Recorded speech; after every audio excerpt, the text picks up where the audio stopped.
Well, is it enough to simply depend on your 401k and Social Security for retirement, or is there more that we need to do? And if so, what is that more? Well, here's the more.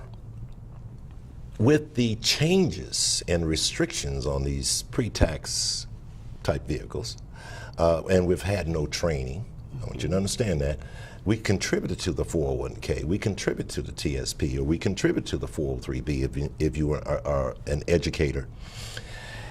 And if you have all your eggs in one basket. A good example, we were doing a radio show at one time, and the gentleman called in, and he told us that he had 100% of his monies in equities. And so, remember I said, well, how old are you? He said, well, I'm 72 years old. My broker told me to stay the course. Well, that was pre-tax money. And he had rolled his 401k into a volatile account with his IRA. So the thing is, you have to be careful if you're a retiree or you're preparing for retirement to move more to a more conservative mode, or I should say, more of your portfolio should be a little less volatile. Now, when it comes to Social Security, well, let's look at the Pension Act of 2015, I do believe it is.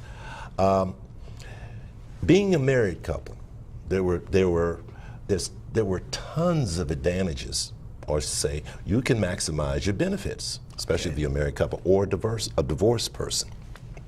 Now, with that Pension Act of 2015, about $150 billion was taken out the coffers, or I should say the trust fund, to fund SSI and SSD, the disability portion of Social Security. Well, the thing is, Carolyn, that was a Band-Aid.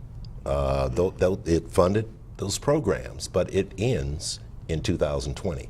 And also the Bipartisan Act phased out some of the strategies that were available to married couples to maximize your Social Security.